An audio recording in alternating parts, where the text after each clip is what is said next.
Bismillahirrahmanirrahim. Assalamualaikum warahmatullahi wabarakatuh. Teman-teman sekalian, pada hari ini saya akan mempresentasikan yaitu sebuah hasil dari proposal saya, yaitu dengan judul Analisis Cara Belajar Siswa yang Berprestasi di SMP Negeri 3 Majene. Sebelum itu saya memperkenalkan diri dulu, nama saya Muhammad Irsyad Nurdin dari kelas PTIK D. Adapun beberapa pembahasan yang akan dibahas sebentar, itu yang pertama ada latar belakang, ada rumusan masalah, dan juga tujuan penelitian, manfaat penelitian, kajian teori, jenis penelitian, tempat dan waktu, desain penelitian, instrumen dan teknik pengumpulan data, teknik analisis data, serta daftar pustakanya bagaimana. Mungkin kalau daftar pustaka kita hanya akan bacakan saja.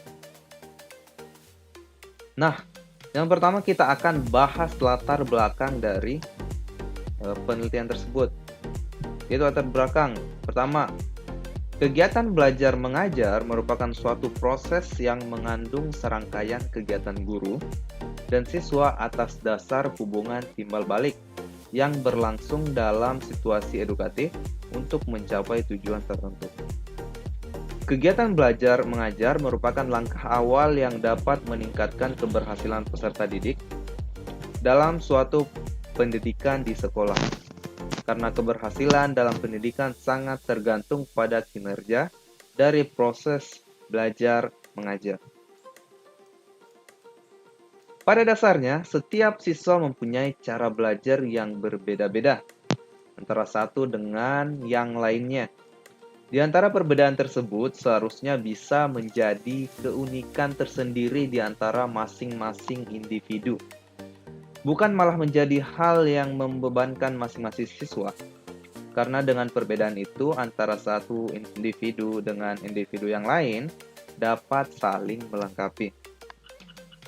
Dewasa ini, kecerdasan dalam proses pendidikan dianggap sangat penting dan dapat menentukan hasil belajar atau tidaknya seseorang dalam belajar. Mungkin pandangan seperti ini lebih condong terhadap kemampuan kognitif siswanya. Siswa yang kurang cerdas menunjukkan ciri-ciri belajar lebih lambat, memerlukan banyak latihan, membutuhkan waktu yang lebih lama untuk maju, tidak mampu melakukan abstraksi dengan siswa yang memiliki tingkat kecerdasan yang tinggi. Pada umumnya memiliki perhatian yang lebih baik, belajar lebih cepat, kurang memerlukan latihan, mampu menyelesaikan pekerjaannya dalam waktu yang singkat, mampu menarik kesimpulan dan melakukan abstraksi.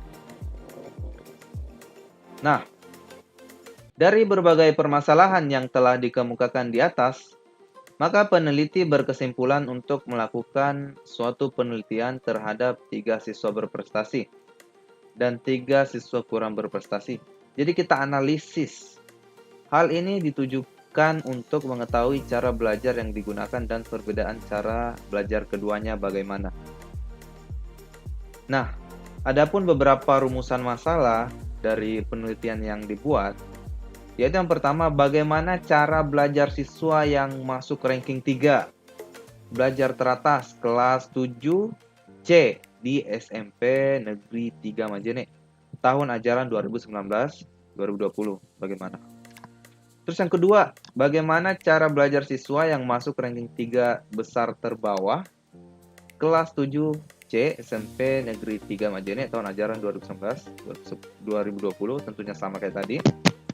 Terus bagaimana perbedaan cara belajar siswa yang masuk ranking 3 besar teratas dan ranking 3 besar terbawah di kelas 7C SMP Negeri 3 Majene tahun ajaran 2019-2020. Jadi pada penelitian ini kita terfokus pada satu kelas saja, yaitu pada kelas 7C yaitu di SMP Negeri 3 Majene tahun ajaran 2019 dan tahun 2020.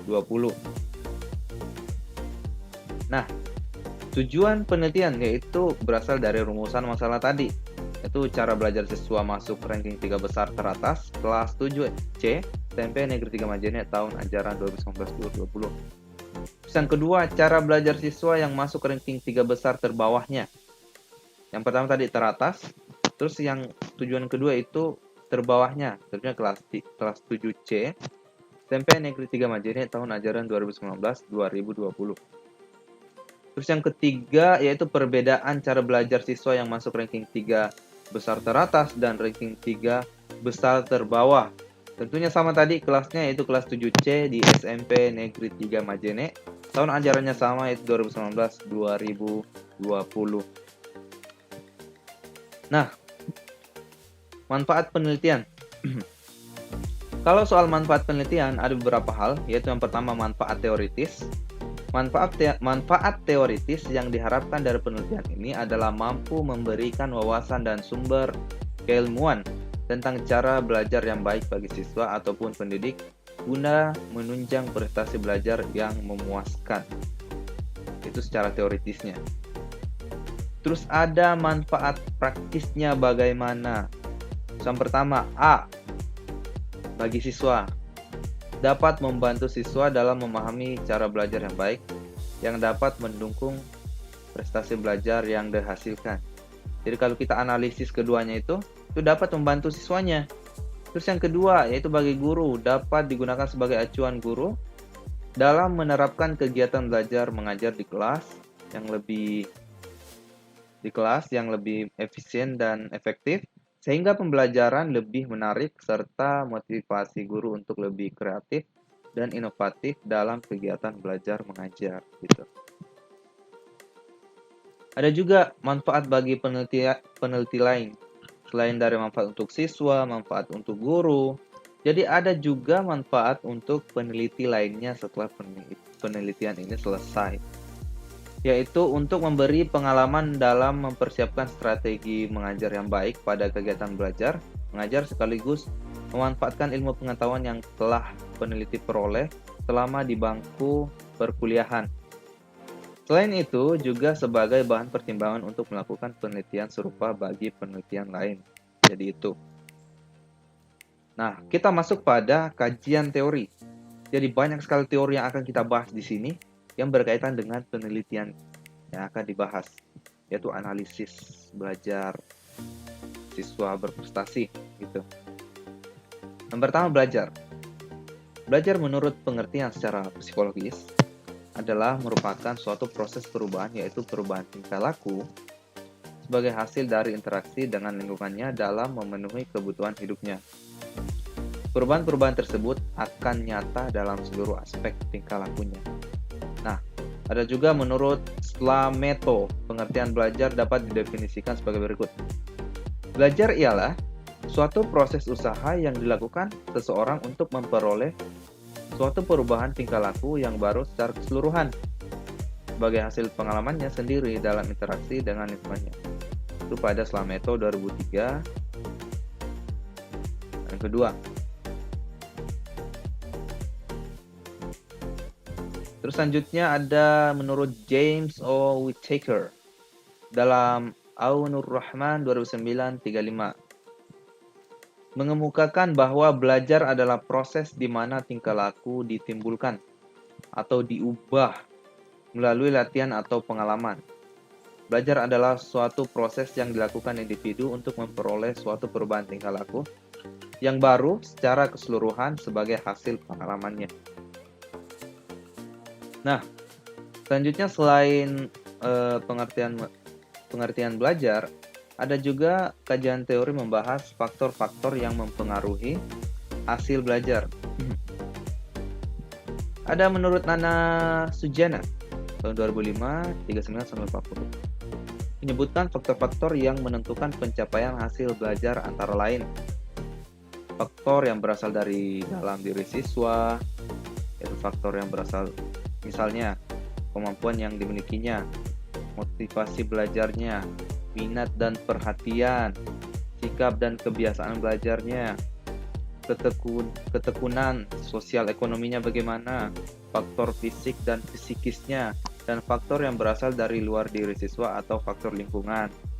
Salah satu lingkungan belajar yang paling dominan mempengaruhi hasil belajar di sekolah adalah kualitas pengajaran, yaitu efektif tidaknya proses belajar mengajar dalam mencapai tujuan pengajaran. Jadi itu faktor-faktornya. Terus ada juga beberapa pendapat menurut Winarno Surachman tahun 1984, 77, yang mengemukakan bahwa faktor fisiologik mempengaruhi belajar siswa adalah. Jadi di sini ada beberapa hal yang dibahas. Yang pertama, cara mengajar dan sistem pembelajaran yang diterapkan di sekolah, gangguan visual yang tidak nampak seringkali disertai, gejala-gejala pusing, mual, sakit kepala, malas, dan kehilangan konsentrasi pada pelajaran. Oh iya, selanjutnya ada juga kelelahan dalam belajar dapat dibedakan antara kelelahan mental dan juga kelelahan fisik. Jadi kita dapat membedakan kedua hal itu menurut Winarno ini. Orang yang mengalami kelelahan fisik dalam badannya terdapat substansi yang meracun. Sedangkan orang yang mengalami kelelahan mental dapat dilihat adanya kelesuan dan kebosanan sehingga akan kehilangan minat dan dorongan untuk menghasilkan sesuatu. Terus ada juga yang mempengaruhi, yaitu umurnya, jenis kelaminnya, dan perkembangan jasmaninya. Oke, kita masuk pada materi berikutnya, yaitu cara belajarnya bagaimana. Cara belajar pada dasarnya merupakan satu cara atau strategi belajar yang diterapkan siswa. Hal ini sesuai dengan pendapat The Lion Guy tahun 1987-48 yang mengungkapkan bahwa cara belajar adalah rangkaian kegiatan yang dilaksanakan dalam usaha belajarnya. Ajo Slameto juga berpendapat tentang cara-cara yang dilakukan oleh siswa dalam belajar sebagai berikut. Kebiasaan belajar yang mempengaruhi buat catatan, mengulangi bahan pelajaran, konsentrasi mengerjakan tugas. Terus ada kajian teori membahas prestasi belajar itu apa. Dalam proses belajar mengajar di kelas, untuk mengetahui berhasil atau tidaknya pembelajaran yang dicapai siswa, harus dilakukan evaluasi yang hasilnya berupa prestasi belajar siswa. Jadi itu adalah hasil dari evaluasi yang disebut dengan prestasi. Kata prestasi belajar terdiri dari dua suku kata, yaitu prestasi dan belajar. Dalam hal ini kita fokus pada prestasinya. Nah, dalam Kamus Besar Bahasa Indonesia, yang dimaksud dengan prestasi adalah hasil yang telah dicapai, seperti yang dibahas tadi, dilakukan, dikerjakan, dan sebagainya. Oke, ada juga fungsi dan kegunaan prestasi belajar itu apa. Selain membahas tentang prestasi belajar, kita juga membahas tentang fungsi dan kegunaan prestasi belajar. Untuk mengetahui seberapa jauh prestasi belajar yang telah dicapai peserta didik, maka diadakan kegiatan evaluasi pembelajaran. Evaluasi pembelajaran merupakan kegiatan yang dilakukan secara sistematis dengan mengumpulkan bukti-bukti untuk menentukan keberhasilan belajar. Terus tujuan diadakan kegiatan evaluasi adalah untuk mengetahui keefektifan dan keberhasilan kegiatan belajar mengajar sehingga dalam pelaksanaannya ini evaluasi harus dilakukan secara terus-menerus, baik itu pada awal, pada saat berlangsungnya kegiatan belajar, maupun pada akhir tatap muka kegiatan belajar mengajar. Oke, selanjutnya ada evaluasi prestasi belajar. Kita bahas prestasinya bagaimana.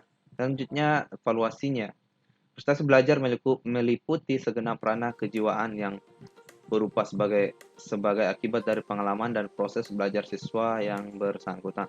Prestasi belajar dapat dinilai dengan cara: pertama, penilaian formatif.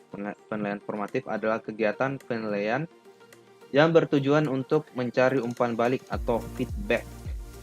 Yang selanjutnya, hasil penilaian tersebut dapat digunakan untuk memperbaiki proses belajar mengajar yang sedang atau yang sudah dilaksanakan. Nah, tadi evaluasi, sekarang jenis-jenis prestasi belajar. Pada prinsipnya, pengungkapan hasil belajar ideal meliputi segenap ranah psikologis yang berubah sebagai akibat pengalaman dan proses belajar siswa.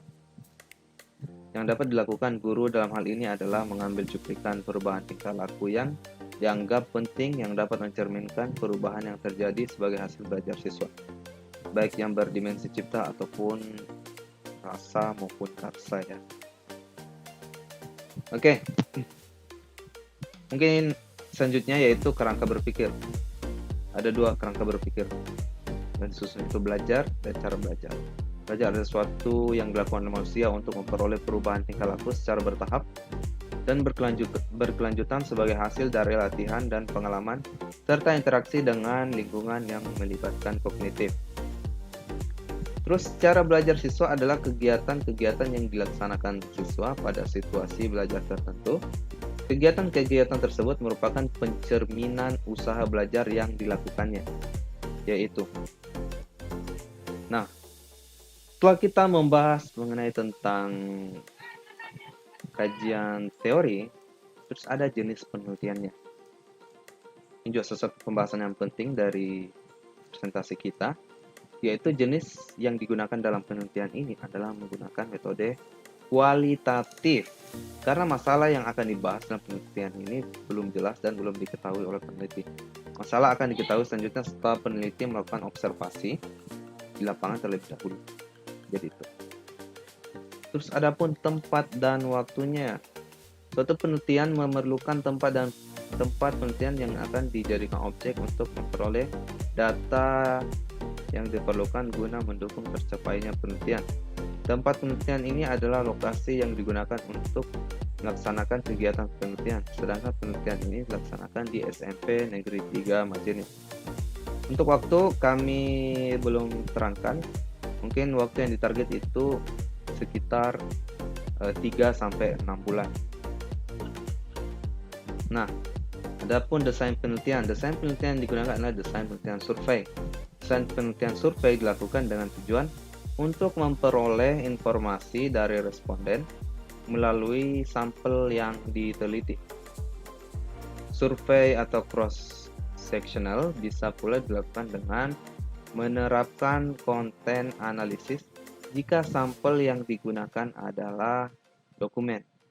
Jadi, desain penelitian yang digunakan di sini adalah desain penelitian survei. Dijelaskan juga alasannya tadi bagaimana. Nah, selanjutnya itu instrumen penelitian. Nah, ada beberapa hal dari instrumen penelitian yang dilakukan, yaitu lembar angket respon siswa. Jadi kita menggunakan angket dalam penelitian ini. Terus angket ini digunakan, yang pertama itu lembar angket respon siswa.